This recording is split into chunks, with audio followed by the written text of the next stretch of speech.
Welcome into Rounding the Bases, the podcast about culture and leadership with a baseball twist, and more of a baseball twist than usual today.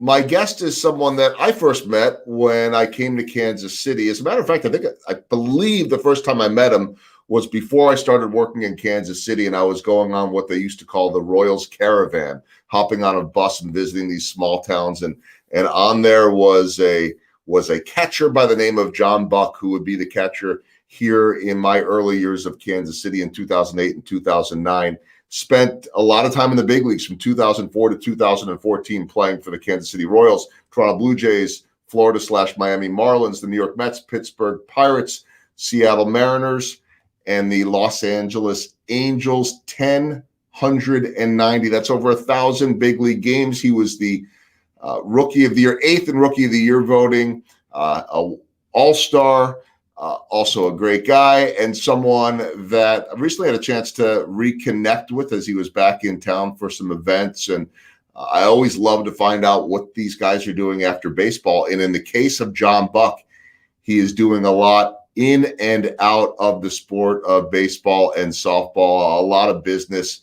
And I also often say, everybody does, that there is no position on the baseball field, on the baseball diamond, that involves leadership more than that of catcher. Very much the quarterback of a baseball team and of that pitching staff. So I am happy right now to bring in longtime catcher, friend, and entrepreneur, businessman, dreamer, I don't know what to say. John Buck joins me on Rounding the Bases. Bucky, how are you? I'm awesome. How are you, Joel? I'm doing well. It was so good to catch up with you a couple of weeks ago. I mean, one, it's just fun for me to see all of you guys moving on to the next life. And there aren't a whole lot of guys left in the league that were there when I even came to Kansas City. You know, the most devastating thing I remember was when, follow me on this, when Jason Giambi retired. I didn't know Jason well. He was a good interview because he was the last active player that was older than me. And now they just keep getting younger. I mean, this is like life, right? They keep getting younger and younger and younger and younger as we keep getting older and older and older. It's a reminder that we're all replaceable. But you saw that throughout the course of your career, didn't you? Yeah, I mean, being in Kansas City early days, we were super young, and we had a lot of older veterans, and so I was on the flip side of it, and to have that gradual, I'm in the mix, and then all of a sudden the old guy, and then having all these young guys then take your jobs and all that evolution of what the game is. It was a lot of lessons that were learned in between from old and young, but yeah, it's an ever revolving door in baseball, right? It always will be. We're all replaceable. And, you know, I mean, I've come to learn that you don't have to have played the game, and you can stay in the game longer when you're on the broadcast side and still get older and do all that type of stuff. If look, there's a lot that goes into this with leadership and everything too, in terms of building relationships and treating people the right way. And you do that in any business, you stay around a long time. So we can talk about that or anything else, but I want to first start by saying or asking you what you're up to. I know the answer to that, but it's not an easy question because you've got your hands in a lot of things. And I think a lot of former ball players go the route of coaching and teaching. It makes a lot of sense. It's your expertise. And I know you're doing that, but you're doing so much more too. So give me the, the Cliff's Notes version or a bit of the summary of all the things that you're involved in. Yeah. Well, when I first came home, it was a weird transition like any player, right? You're coming home and your wife doesn't exactly put like a schedule on the board like we're used to for the last 20 years, right? But she expects you to do that laundry list. But it was a hard adjustment for me. But what I really gravitated towards was business, entrepreneur things, because I had done that with my brother-in-law and was pretty heavily involved with lizard skin, bringing it onto the field and being a part of that. And then also with War Stick. And then my role in the union was the equipment stuff. So I was involved in the little dot and the nets going down when that was first started. You know, obviously it just started getting activated now, but and learning the process of what due process needs to happen for that to legally change on the field. And it was fascinating to me to see that me as a player had a voice to change the history of the game. And having some catchers that were kind of that cool. There's that, that they made a movie about the one spy catcher. I just thought, oh, catchers, we're different. We can change how it is in the mood of the clubhouse. I can change the outcome of how Zach Greinke throws by kind of coddling them through a lineup, talking intellectually with them and giving them options to let them choose. Where Matt Harvey, I got to step on his toe, but I can get the same reaction, but it's two different personalities. I was interested in that, and how that happens with business in the clubhouse. I was like, man, there's some similarities here that I was real good over here, and I know that's why a lot of the teams that would have me come on either as playoff teams or the jobs that I got and the roles that I have, maybe that transitioning, because I think I did pretty good in Kansas City, is learning how to learn with new pitchers and get guys to be better and develop. And I found a skill to be able to do it. And I found that it kind of translates in business and entrepreneurial things, and have dipped into a lot of those things since playing. Yeah, so I want to get to that in a minute. Let's just make sure for those that don't know, can you explain a little bit further lizard skin and dots and all that kind of stuff for those that may not know? Yeah, lizard skin. So I figured, Joel, I figured you'd commentate, isn't that the color?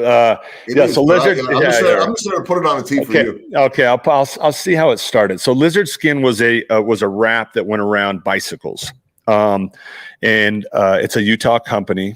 They came to me and said, "Hey, I think we can do baseball bats." And I'm like, "All right, let's come on over." They came into the batting cage in the backyard, and we tinkered with it, toyed with them. Then they just had the, black or red, standard colors. And I was like, all right, we need to spice this up. I need camel prints. I need my name on the top. I need fluorescent.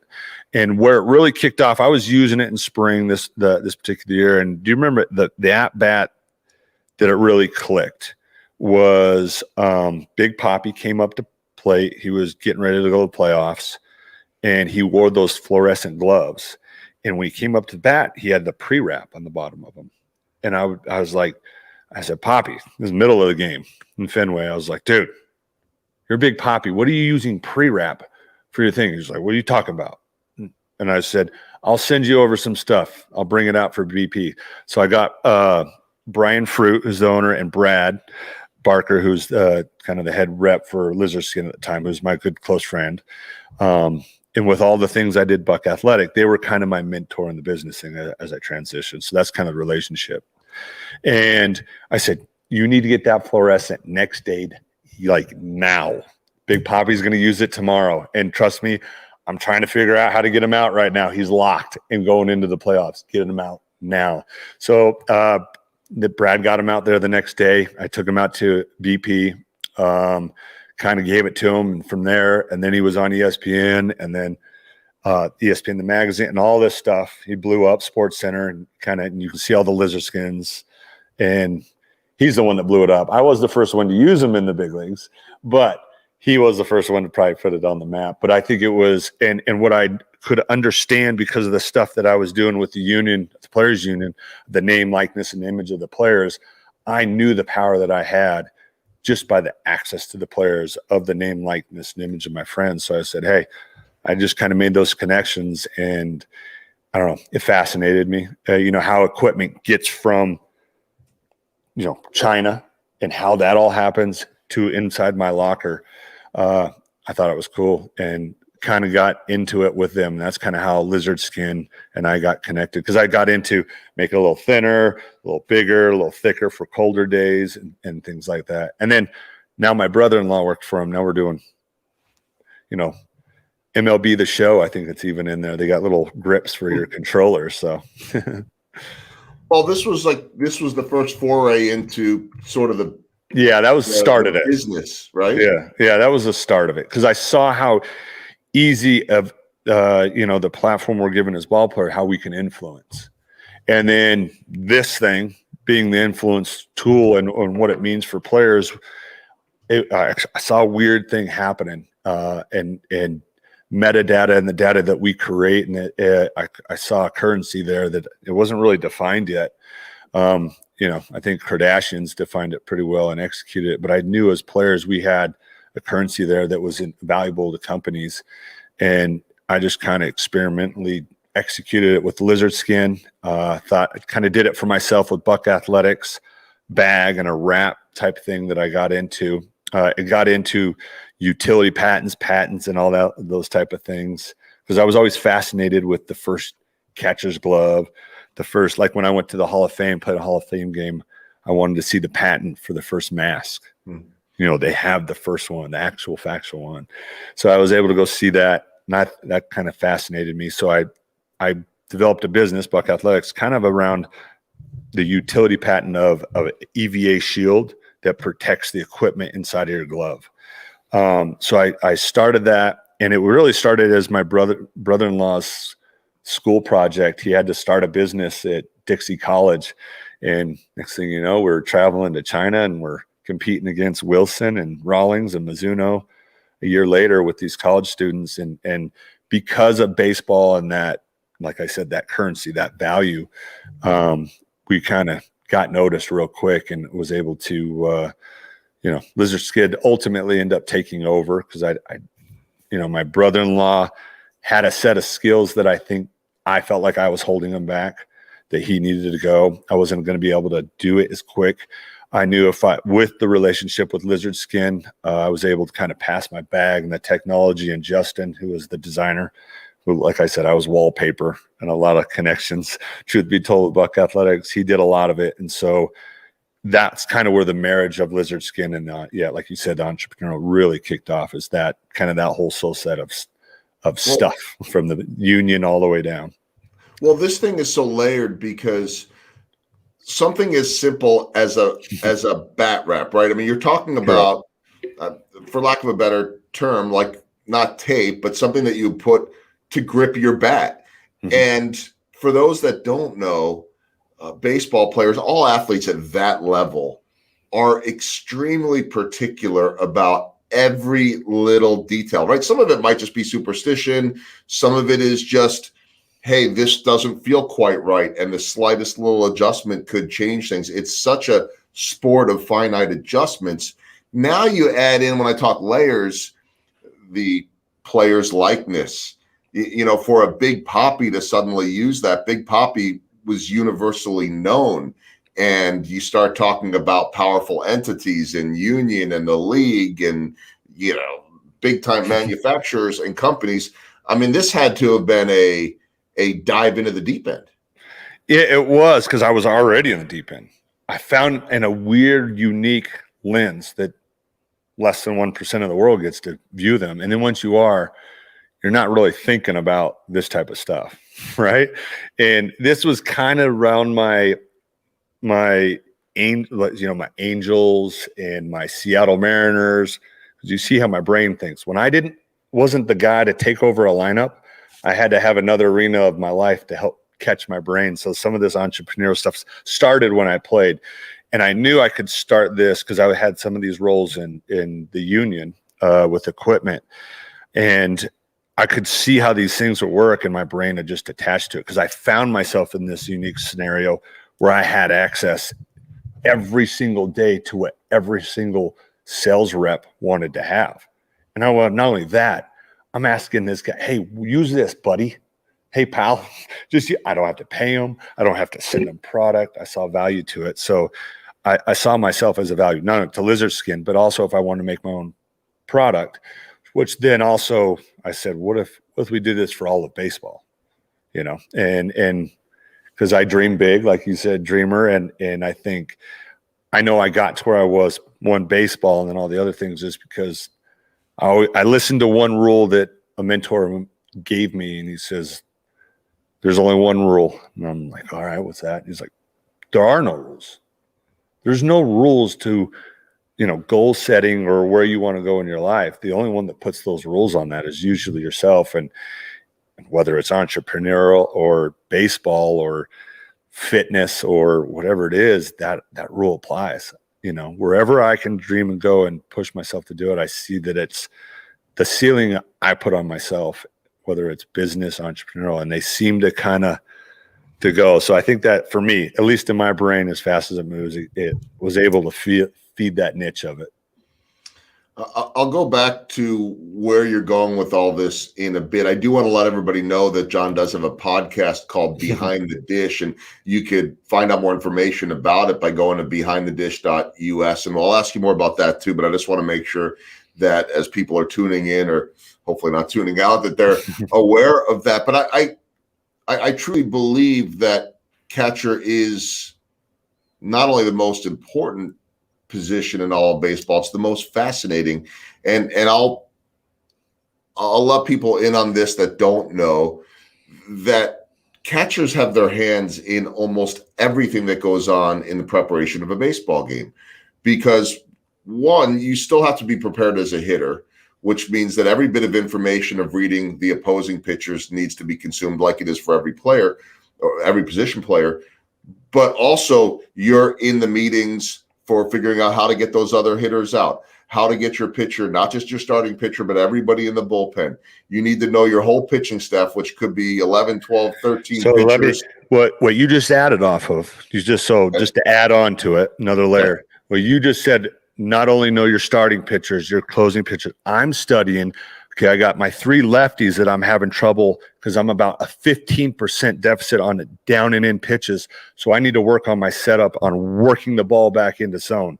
Because I know if I get that 15%, it'll be a 3 different run differential against the Yankees coming in. If I can master that, because that helps me go on 0-0, 1-1, and 2-2 counts on those lefties, there's my 15% right there on run support. So that narrows that gap of what runs that we got to produce, and which actually helps my offense.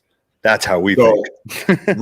Right. Understanding that every single pitch that is thrown, you can't throw the pitch, but you can certainly help them get to where they need to go. And a lot of that, we talk about this often as broadcasters, is yes, it's execution, but it's also pitch selection. And at the major league level, when you see a catcher looking into the dugout, he's not asking what pitch to call.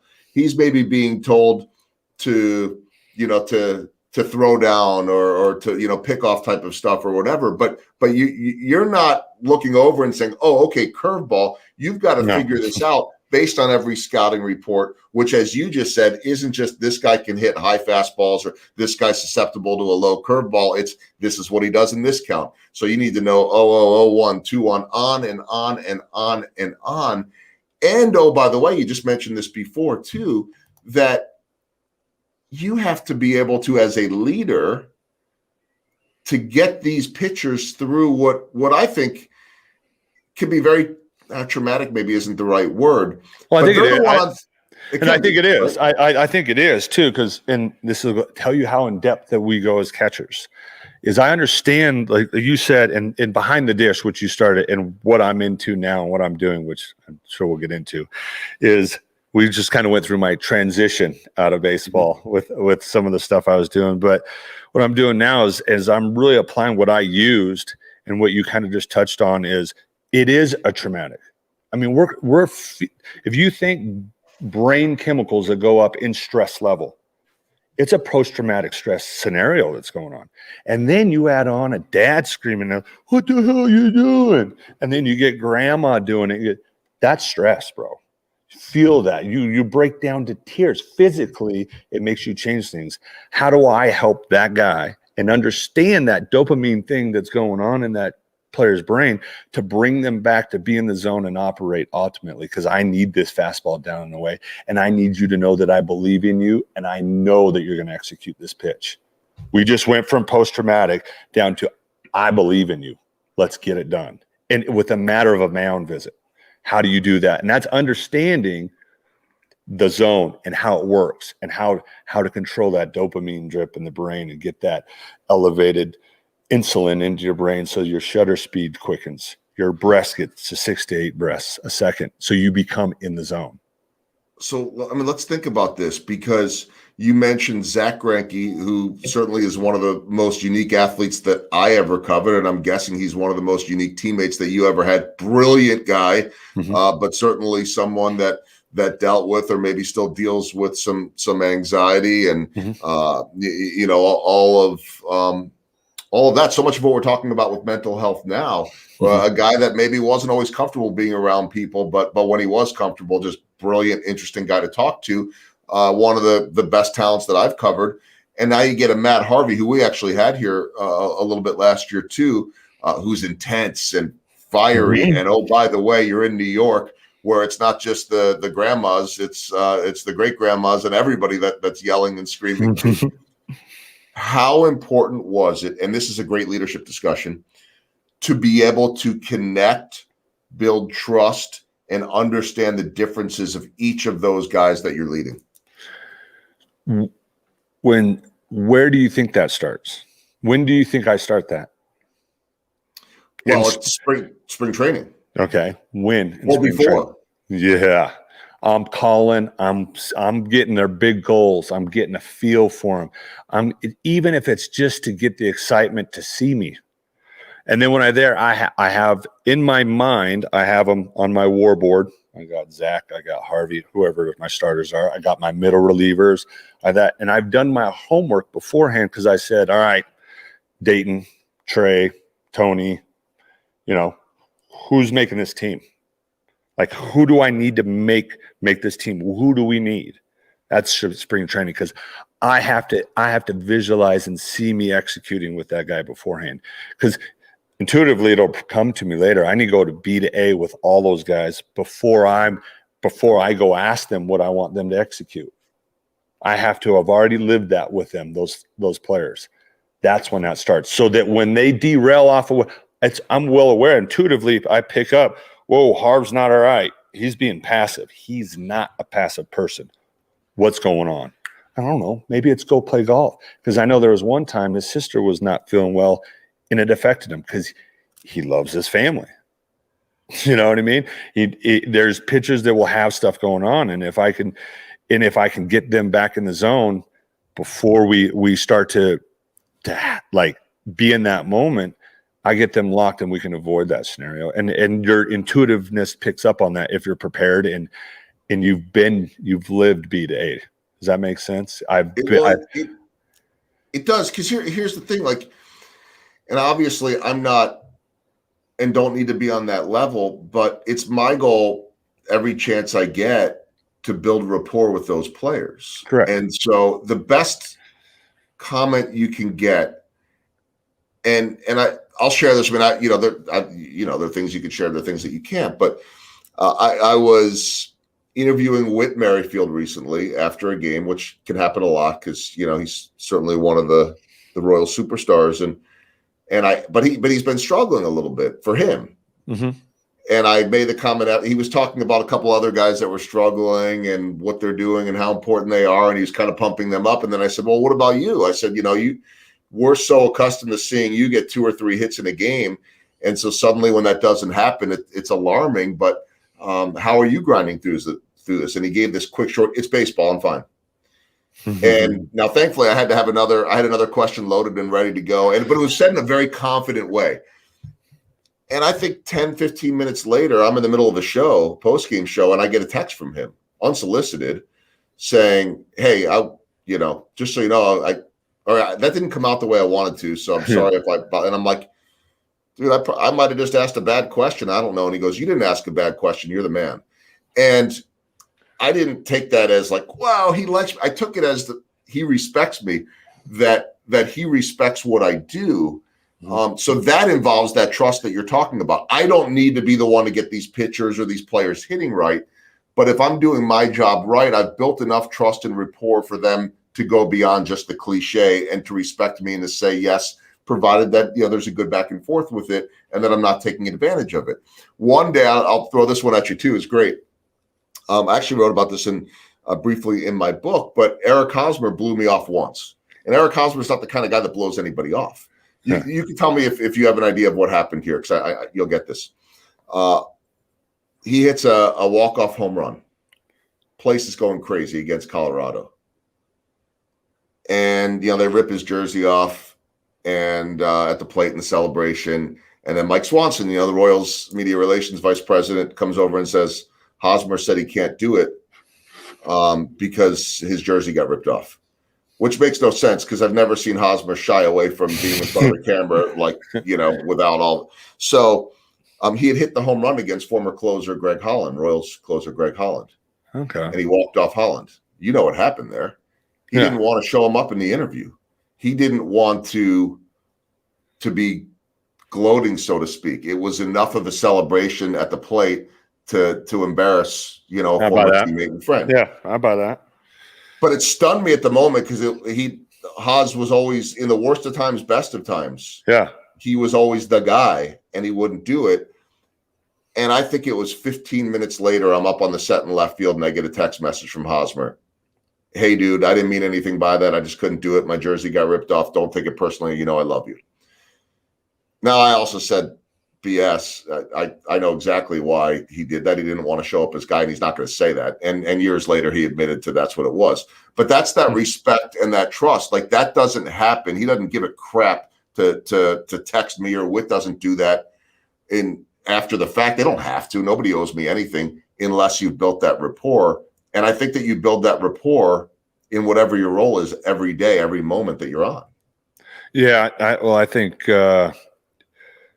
like us being on that caravan, I know that being on there made me a lot more like, open up to you, Joel, share things. And I know that those things about Hose is because you've spent that time with him. Away from the camera. You like I said, before spring training started, you did your due diligence. You were prepared so that you were like, something ain't right. Harvey's not coming aggressively all of a sudden. Hose is not doing Hosmer stuff. Like, what's going on? And then you because of that rapport, you were picked up, and you didn't create more thoughts or more distractions or more score breakers for him and the Royals. You said, all right, there's a reason. I've done my rapport. I can keep really focus on hand. Everybody wants another ring, right? You included. And when you get a sense of that when you're on the team planes, the team bus, the team function, when you are celebrating the team things, sometimes you get lost in that. And that rapport, it pays dividends when you're in those atmospheres, because we will talk to you like our boy Joel, because we know that you're on the same mission as us when that's going. It's not Joel's out here to bury me because he doesn't want me catching, because we're mental midgets too. That's going to happen. And if you do your due diligence and you're professional enough, you also know he's having a John moment or whatever you want to call it, right? And I think that just helps you be more trustworthy for me, because then it's like I'll open up to you a little because I know you're going to protect me. Because I've had several reporters and casters do the same for me, because as a catcher, whether you're the guy or not, you got it there. What about the guy? And then it's like you're being, because there's reporters that don't like you or that don't like our team. We're trying to get that hook on the next on his beat or whatever for the page. So you have to learn how to be very good with your words to kind of protect that, like just like what Haas was doing. And when you have guys like yourself that I can just trust, like you said, set it up for you, right? You get more of a creative feedback and answer from players. I know you feel it, because there's a trust there. I don't feel like I'm like, what's Joel's angle here? So I think that's a good reporter, and that's a good, because you do your due diligence, same as a catcher.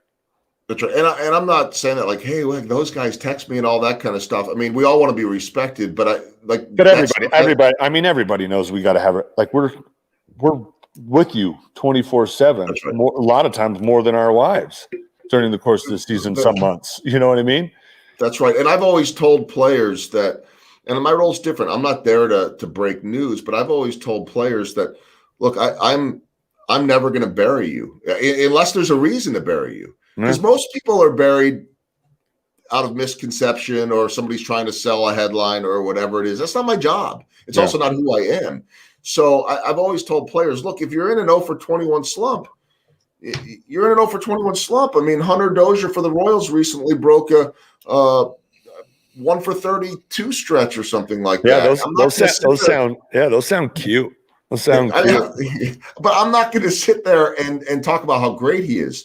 I'm also not going to say that he's a piece of whatever or that he's not trying unless I have true information that that's happening. I know he's working hard, so I can start explaining things and telling the story in a way. I mean, it's not what you say, it's how you say it. And Right. when you do that enough, you build a reputation. I think for me, one of the hardest challenges has been like I can interview Andrew Benintendi right now. I've never met him in person. He's our Yeah. starting left fielder. That's a product of the pandemic. I can interview Yeah. Carlos Santana. I'm no different than any reporter in the game. But when it's Salvador Perez or whether it's Whit Merrifield, I have years of rapport, which, by the way, and you know this with a pitcher too, that you could throw that away in 1 second. So Oh you yeah. can't ever stop building it, but you could throw it away in a second, right? And in your case, when you're going out, I'll get back to this and then we'll move on. When you go out to the mound, you talk about trauma. This could be in the heat of the moment with 35,000 people yelling in the heart rate. You got to slow the heart rate down or maybe pick it up. Yeah. I think we all know about my one scenario where I lost it in a second with Renelvis Hernandez.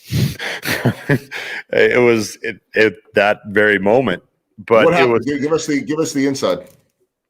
I don't know. I don't know if we ever really gave the full scenario since I don't know where he's at now. So who cares, right? But anyways, we were playing Cleveland. It was a day game. And we were rolling pretty good. And I think I just hit a homer. So I was feeling extra confident. I think what it was. And so we're up 3 or 4 to nothing or 5 to nothing in the second or third. And 9, I think Francisco, I think it was Leonardo Francisco, I think lefty stepped in the bucket, like to pull a ball, Cleveland 9-hole hitter. That's what I remember. And wore Nikes. That's how my brain works. Kind of a pigeon-toed. Isn't that weird how I can see that, but I can't remember his name? Yeah, it's really weird. So, and the reason I remember those details, outward, pulls the ball, whatever it happens to do with the pitch. We all know Renelvis has kind of a sinker or whatever, and he had a changeup and a slider, and he kept wanting to go his breaking ball. Well, his sinker was going good, and we're in the – if you remember, when we can save some pitching – we needed to save our pitching in the early days of the Royals because we use that thing regularly, right? And so getting to late innings was a thing on my mind. And in that particular time, it was doing it. And also, if you remember the week before in New York, he tried to fight Buddy. Remember all that? Well, or did that get taken? Was that under? We keep that under wraps pretty good. No, you can do whatever you want. I need to preface this because the years all blend together. I only ever heard about all this because it was 2 years before I got there. Okay. I mean, when I think of Renelvis Hernandez, I've never met the man. My first thought is that's the dude that got in the fight with John Buck. Yeah, there you go. Let's say there's a couple other fights prior to this. I heard there was an incident that Kyle Snyder took care of. So there's history to my blow up, which a lot of people don't see. Like you said, that one incident, people think John's crazy because of the way it happened or was perceived. In the minor leagues, there was an incident that he did to a minor leaguer that I didn't particularly care for, nor did Kyle Snyder. Wasn't appropriate. We don't need to bear him any more than that.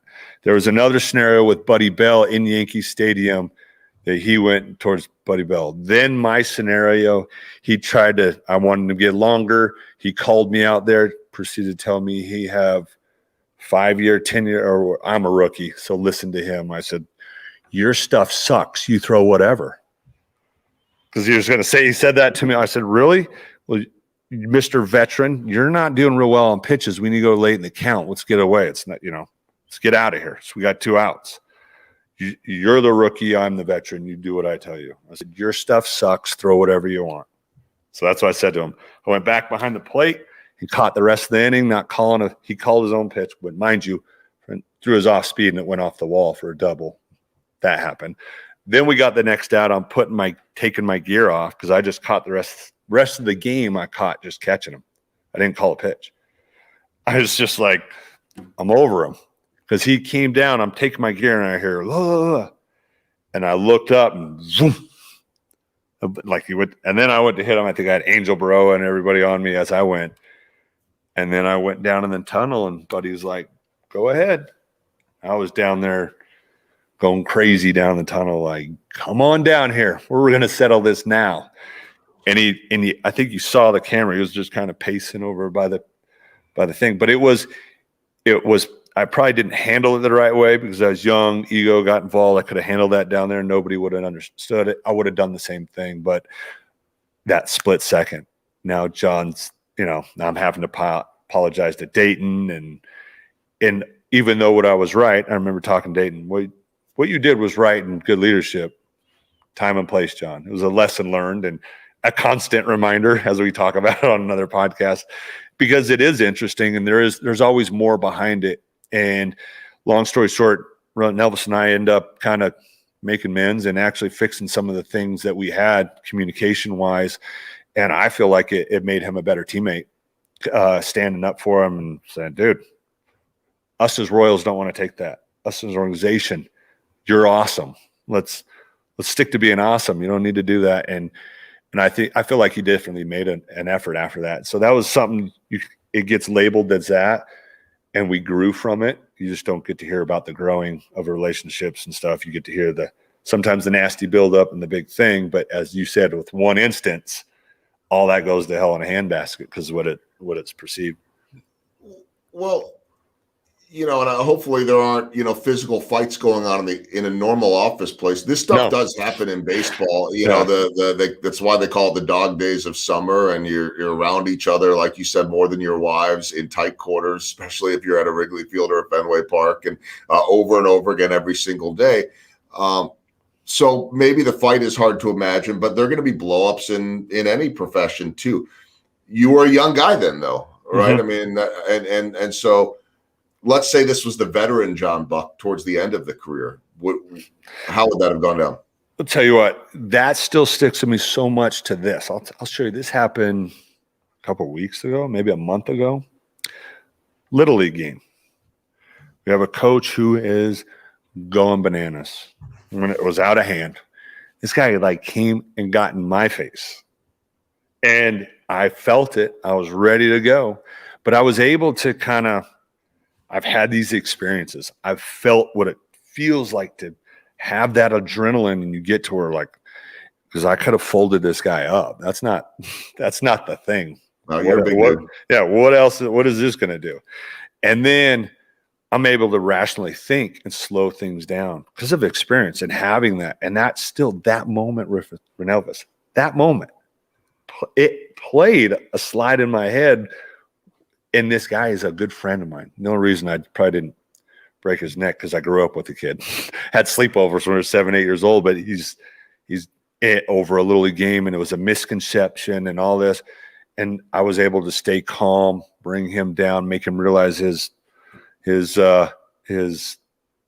lack of knowledge in the situation at that time, and got a good scenario and grew from it. Where I was, because of that learning experience and not reacting on that ego or that, because we feel it, and especially in athletics, it still sticks to me, that one experience. So I think having those big things that are real learning lessons in those leadership moments, they hurt and they're embarrassing and they're terrible sometimes. But if you can look at them and lean into them and learn from them, they are your best lessons. They will stick with you the most. They will be the most fruitful as far as what they give back to you after you've experienced. And the harder, the more fruitful usually. Well, those are the best experiences if you learn from them, which I'll get to one of those with the swing and a miss in a moment. But let me hit the baseball themed questions, which the caveat with former ball players, which I don't have a ton of on the show, but I did this recently with Alex Gordon, your old teammate, is that this is generally meant to be a business or a life question, but it could be a baseball one too, or both. What's the biggest home run that you've hit? Well, let's say, I'll flip it. I'll say, because we all know the biggest home run. I don't know, biggest home run. I don't know. It was a series of home runs because of what it did for my 2010 season. I had a game where I was struggling. I hit 3 home runs in one game in Toronto. And that was it was a series of them. It was like a building off of that. So there was a series of home runs. So those are probably that really stick with me because it was the confidence that I built up. So it felt like that, which created a lot more, I guess, flashy, which everybody would expect me to say. But it was those 3 when I was hitting 0.98 the first month of the season that were the biggest home runs for me. And I think business-wise, so far, maybe doing a deal with Lizard Skin on our licensing deal on the products I had on the entrepreneurial itch, that kind of was like, all right, I've sold a company and sold patents. That was probably my biggest home run on a business, to kind of say I swung at it, I did it, spent money, and now earning money for it. I feel like that was a big home run in the business world. So yeah, an early home run with many more to come. So 20 home runs that year for Toronto. You ended up batting 281. So everything turned around just fine in that season after you left Kansas City, 2010. And so 134 homers in the career, 959 strikeouts. I only mention that because when I ask about a swing and a miss, most of my guests can't talk about their strikeouts in the big leagues, but I'm not going there.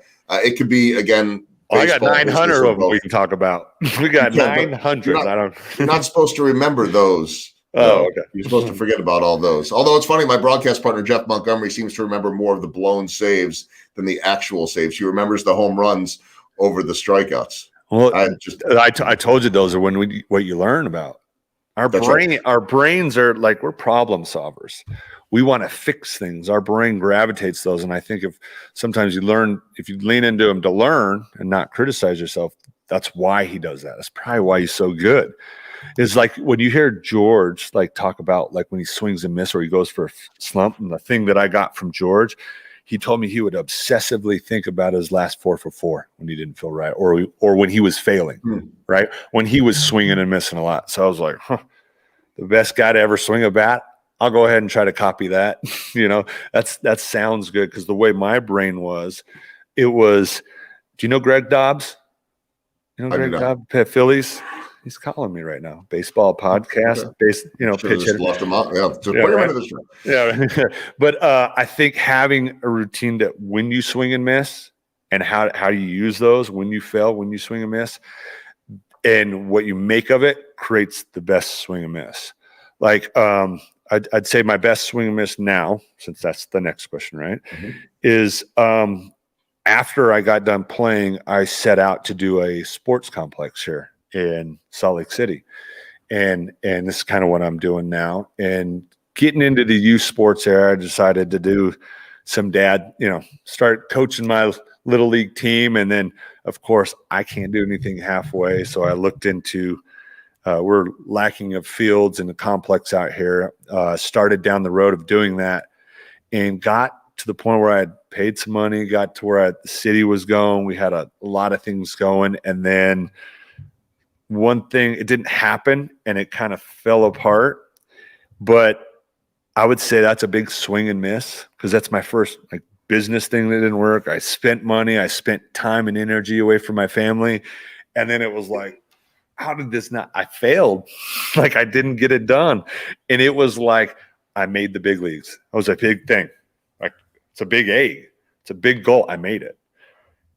I created a company, executed. Look at Lizard Skin. Look at Buck Athletics. I'm getting a residual check now. I did it.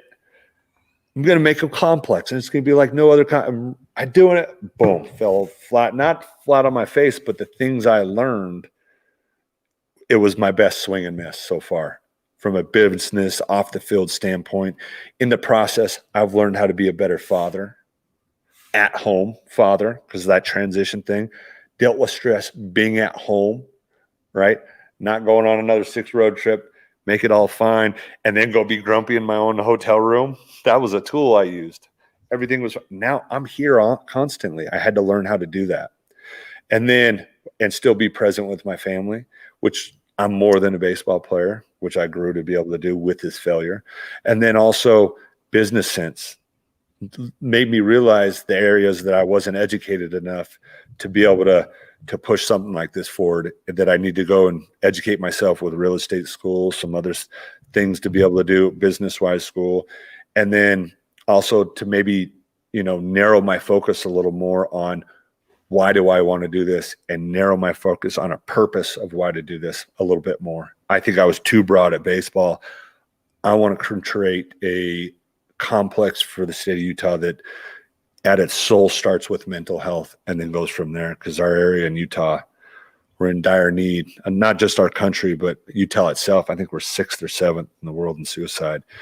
And where my brother was a suicide, my mom, it's debatable, drugs-induced suicide, also not mentally healthy.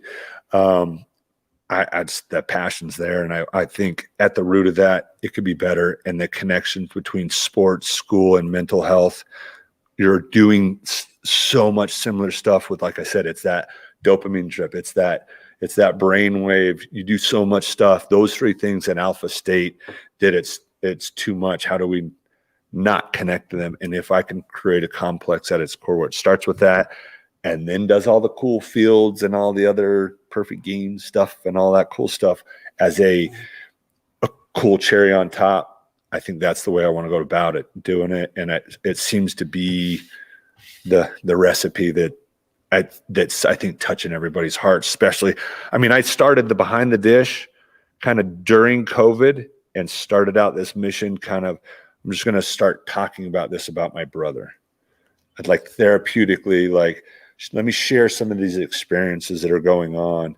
And that's how I just started with my buddy talking about this. And now it's, of course, because of the relationships. And this is what they said: when I don't do this project, it'll come when it needs to. And it was really hard to be like patient and be like, no, like I want it now. I'm not used to failing. Learning how to do that too. And then having it when it's time, when the time is right, it'll happen. That I need to really learn to go back to operating in passion, which that's like making a difference in mental health because of my brother and my mom. I was lucky to have, number one, the Kansas City Royals when it was the hardest time of my life. And these areas starting to get me where Dayton and my Royals family helped me when my kids were in the NEC unit to help manage these stresses, these anxieties, these panic attacks I was having. I feel indebted to share back. Like that's how I was able to, I was struggling. You can see the numbers when Brody and Cooper were born.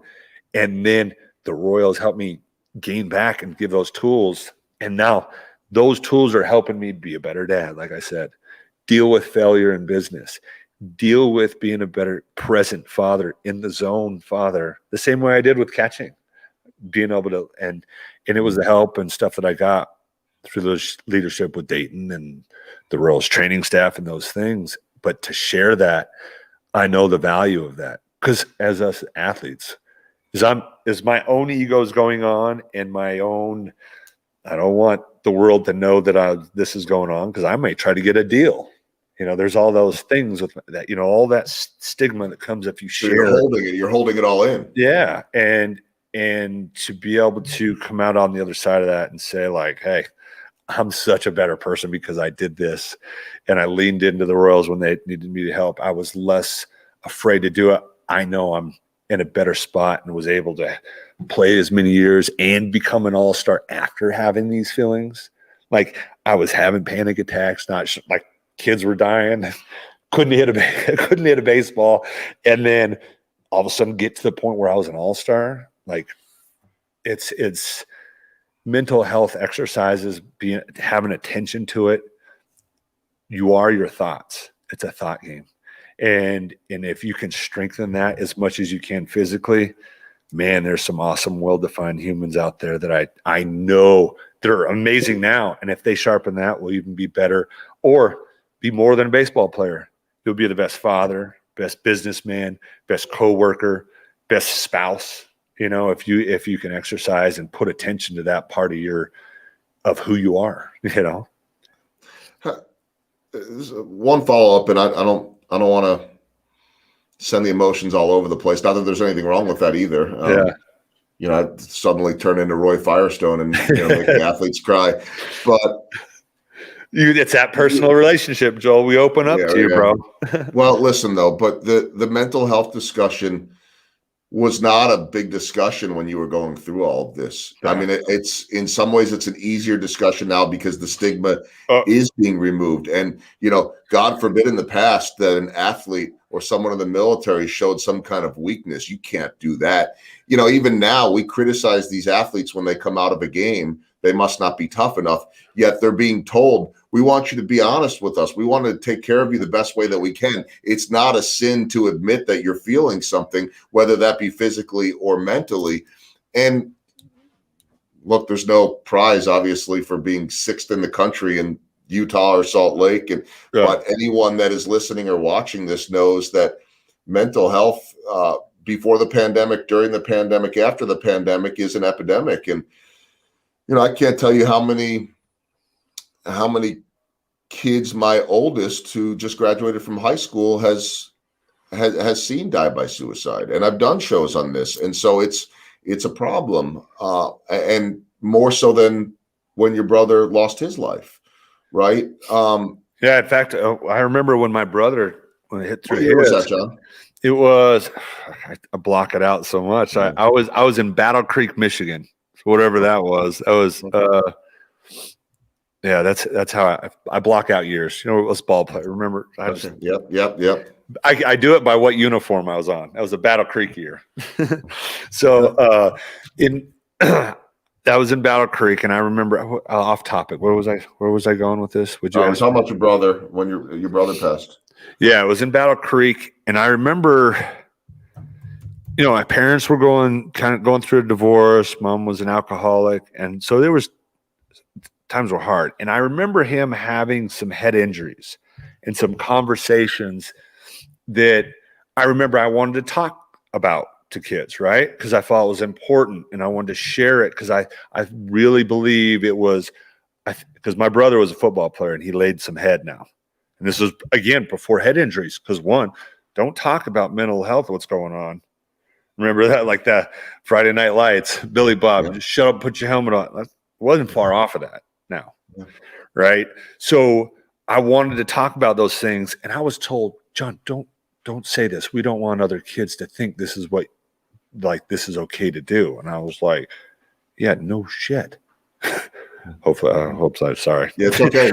That's how I felt like. We just click the button. That's explicit. No kidding. Like, why? Like, what? That's why I'm doing it. I'm not telling them to do it. They didn't even want me to talk about it. But I was like, no, there's some things that he wasn't acting right. Like he wasn't like, I want to share what this is. And I was suppressed to say, no, don't talk about it.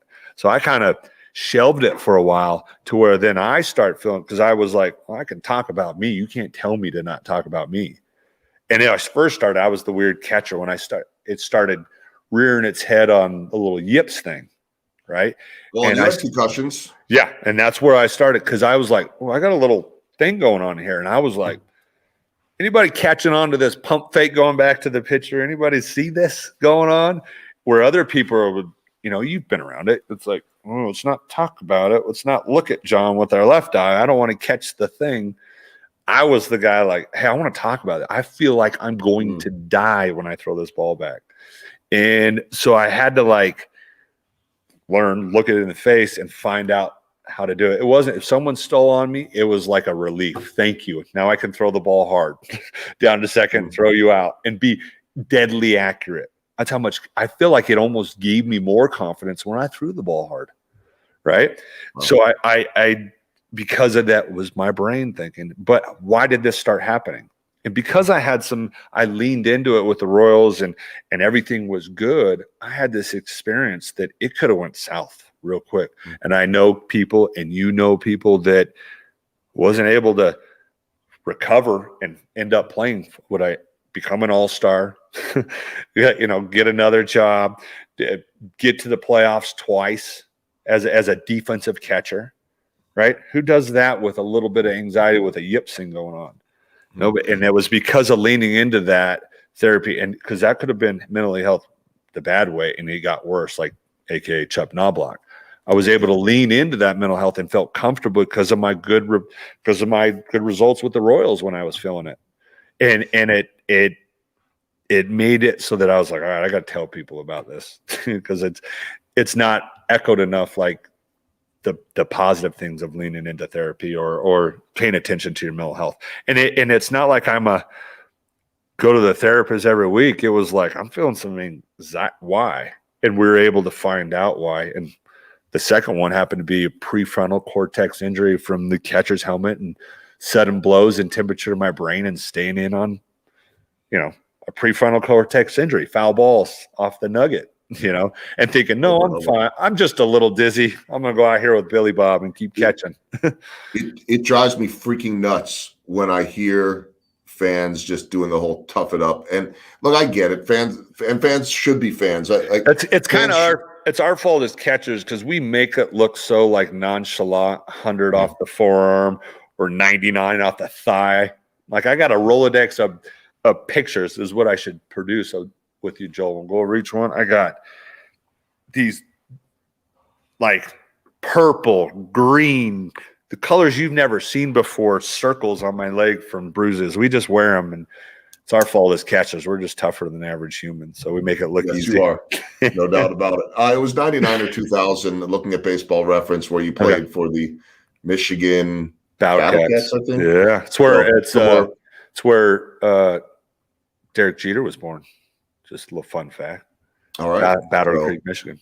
Two of the great things to come through, John Buck and Derek Jeter. I had one more baseball themed question, and then I got 4 quick ones to wrap it up. I knew you and I would go long, but it's my show. I could do whatever I want. I don't have to producer yelling at me. So, and it's so good to be able to catch up. But the last baseball themed question is small ball, and not in terms of bunts and sacrifices and all that, but that was the origin for me and my book, Small Ball, Big Results. What is small ball every day in life for you? Because what I think is it's very small and it slips by, but I think it's the secret sauce to any successful person. Anybody, you look at anybody who's the best in the world at self-discipline. They practice it. They make it who they are. Their self-discipline is unwavering. It's abnormal. The fact that I retired and started waking up at 5 a.m., people think I'm weird. The only reason I'm scared to death of getting complacent because I know the optimal me is not inside complacency. It's inside of being self-disciplined. And I feel like, whether it's because I grabbed on the concept of why the military makes their bed, it's like just practicing self-discipline and mind over matter. I'm accomplishing a task of self-discipline, right? Like, there's a lot of good things that happen in your brain, that when that happens. And so practicing self-discipline where it would be a small thing overlooked, that's the one thing in my life that I concentrate on. All right, 4 final questions as we round the bases. These will be quick ones. They don't have to be quick answers, just maybe some fun ones, maybe not. My assistant sends out a questionnaire to all the guests, even though I already know you plenty. And she said to me, well, I got a response back for please copy and paste your short bio in the space. And it said, John Buck needs no introduction, which came from your assistant. But I said, that could easily come from John too. I know his humor. She goes, I thought it was just joking, but I didn't know. I go, no, that's beautiful. But what I did learn from the questionnaire, something unique about John Buck that we don't know, I didn't know this, was that you're dyslexic. Yes. Tell me about that and how that affected everything that you did as a catcher. Well, there you go. Self-discipline. I knew if I could work hard enough to read in the normal class with the normal kid, I was in resource. Because I went to the University of Utah and had, they did this thing where they laid down this dark green, dark red, and does something to your brain. What happens kind of makes so the letters don't, my brain doesn't want to go ahead and read the letters ahead of time, right? And so it kind of slowed my brain down. And it was hard, to feel smart, but have the complex, I'm dumb. I'm in this resource class. That's what I felt like, right? And I was the TA right next to the handicap kids. In my mind, I was one class away from the special needs, right? Because the resource class was right next door. And I remember instead of this, I was being self-disciplined. I'm going to lean into this. I'm not dumb. I'm going to master this because this is the hardest thing I've ever done. And I start to learn that my brain is different, right? I thought different. I even told you, we touched on earlier, I would remember guys on the pattern of their feet, right? The shoes that they would wear, the way they would tie their shoelaces. I would remember like bunny ear shoelaces, slider, fastball up. And like, that's how I couldn't remember his name. Right. And I would remember things that way. Heck, my phone number, like I knew it in patterns. And I picked up on that and then in reading, I would read it a bunch of times. Instead of read it, I would count how many girls, 1, 2, 3, 4, 5, 6, 7, 8, 9. Okay, I'm the 9th paragraph. And then I would read the 9th and the 10th paragraph, or sometimes the 8th, 9th, and 10th, because sometimes the smart girl, sometimes she'll have her read too. So I'd have to memorize the next 2 paragraphs, and I would memorize that, read it a bunch of times until I got my turn, and memorize it rather than reading it, because the anxiety, because my brain would move ahead when I would start to feel that anxiety, because the letters would switch on me. I would memorize it, and it'd be easier for me to just memorize what I read than memorize that. So I knew I was a little different, not dumb, but just thought different. And it took a lot of hard work to master how I thought, because it was different, and to have confidence that I had learned different, and started reading books at the Dyslexia Center that, Tom Cruise, Oprah Winfrey, and all these people were dyslexic. And I was like, what? I'm going to be like them. And what they said is that they knew if they could be self-disciplined with learning how to read, they can be self-disciplined with anything. And that was funny that you brought that up. That is to a core why I practice self-discipline. So interesting.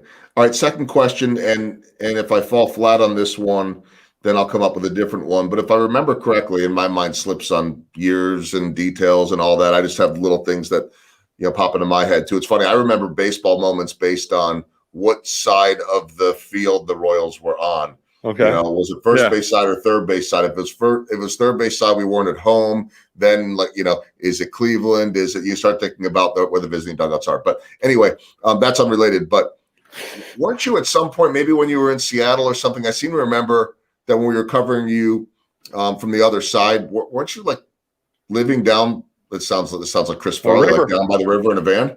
Not a van, a fifth wheel trailer. It was right. But in my mind, it went Chris Farley and Matt Foley, the good old Matt Foley sketch. No, but you were living down by the river, weren't you? I was, and this was, I was kind of backing up, mentoring Zanino, right? Mike Zanino. It was the first year my family was going to stay home, and so I was like, well, I'm going to try this fifth wheel trailer thing out, because I'm not being in Seattle. There's a lot of fly fishing rivers up there. So I found me a fly fishing river and thought, if I don't have to be at the field at noon, like I normally do it as a starter, then I'm going to take advantage, start fishing, start fly fishing in the morning and then catch a ball game in the evening. And because if you can't tell, my brain never shuts off. So it was a way to get to higher ground before I got to go and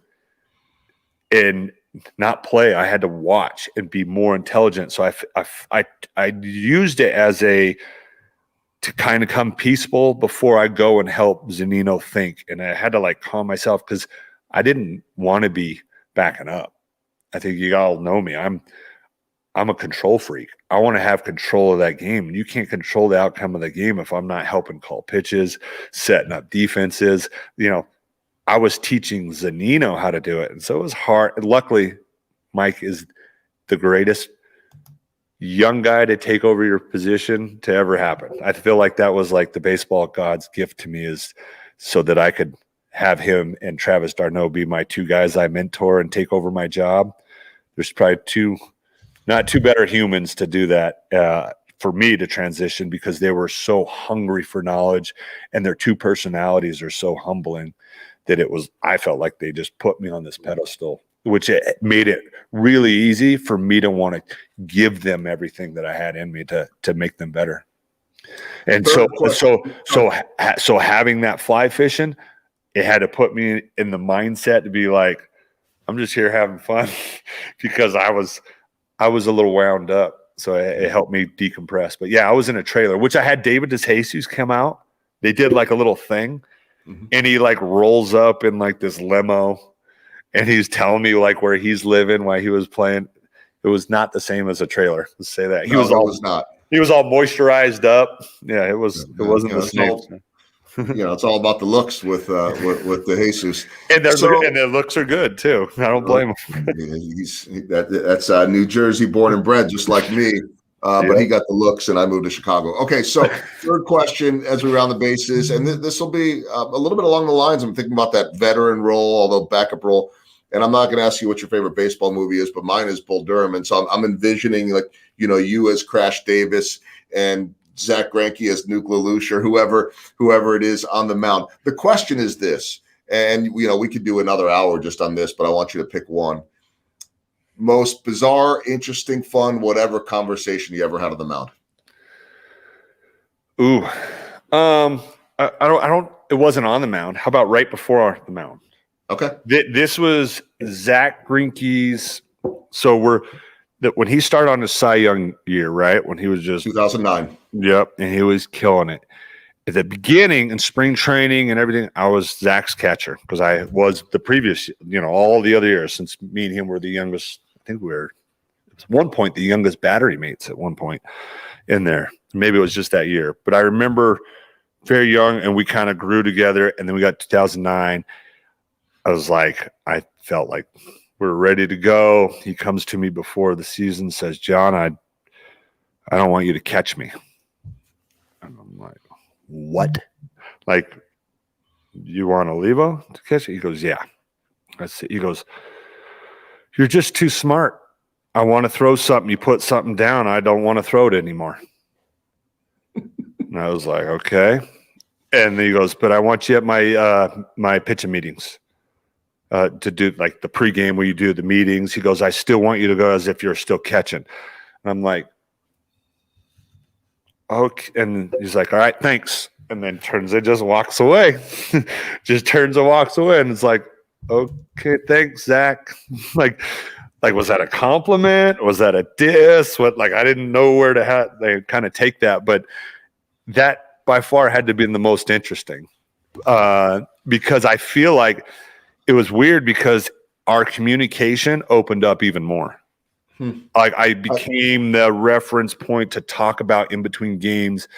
And I think he used watching me call a game the whole time, what I did, what I said, and then would do on a clean slate, what he wanted to do.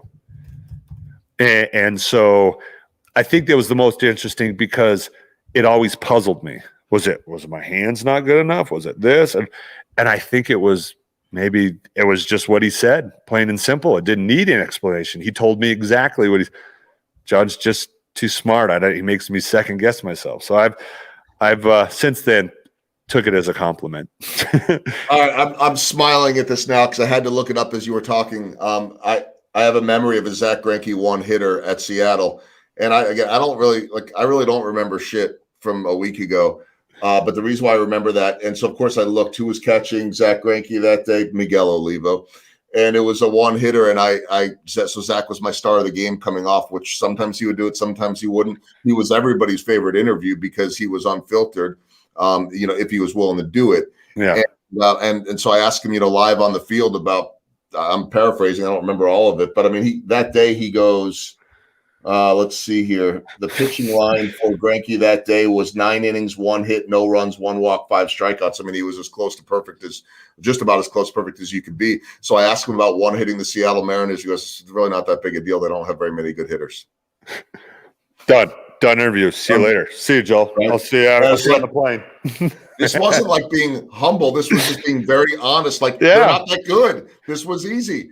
And so, and that's Zach, I mean, I could have some amazing conversations. I think I earned his trust, but as you know, that whole discussion about trust and relationships was out the window with him. You could earn every bit of it every day. It doesn't mean that you were going to get it back. It just depended on his comfort level. And, there was one day I walked in when he was with the Dodgers and said, "Hey, you have a second for 2 questions off camera?" And he says, "Sure." And I asked him 1, I asked him 2, and I got a couple follow-ups. He goes, "Are we done? You said 2 questions. I got to go."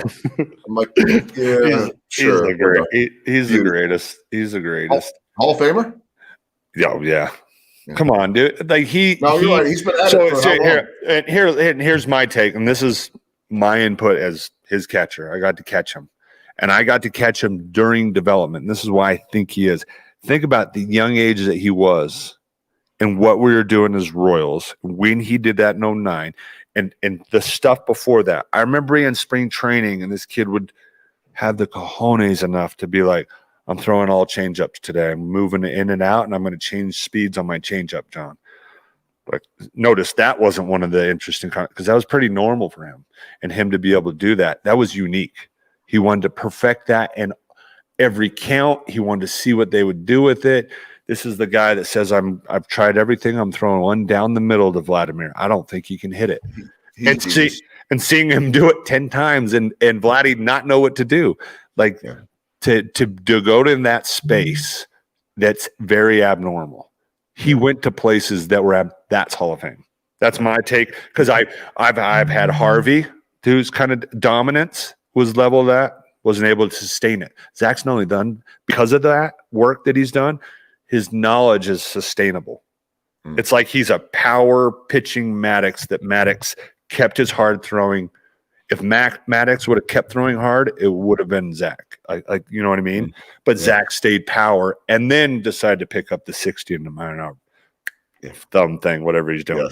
It's unique. That's Hall of Fame. Very unique, no doubt. Last question, as we round the bases, the walk-off. Let's talk about going forward for you. What's on deck, so to speak? Sorry, bad baseball pun. And tell me more about Behind the Dish. One, Behind the Dish, it's a platform to discuss behind the dish things, almost anything that comes into my life, a lot of mental health topics, of tools that I can give to parents, discussions with teammates of mental health things, whether it's parents, whether it's coaches, whether it's the player about your parents or your coaches, those things that happen in scenario, but also relatable things in business behind the dish. I got into restaurants and owning franchises behind the dish. So that's kind of in the works. So there's business stuff that we talk about, being able, whatever floats my topic. But also the main thing is I've mentioned it before, getting some sort of youth facility, baseball facility out here and becoming more involved with the youth and creating opportunities for scholarships and maybe putting more emphasis, like what you mentioned early in the podcast, maybe even beforehand, is how many jobs and how much longer you can stay in the game when you're not a ball player. Why put all our eggs in investing in a complex for 1% of the people who make a career out of it? I want to, like I said, from mental health standpoint outwards, to make well-defined humans, then put the cherry on top with baseball scholarships. Those guys are going to get them anyways. Let's make well-defined individuals in the community around. That's what I'm interested in and being part of it. And I think we'll make the most impact, because there's a lot of Joel Goldbergs out there. There's a lot of Dayton Moores out there that need to be. And if they start thinking about that goal like that now with a baseball experience, I think that could make for some high quality humans in the world. Yeah.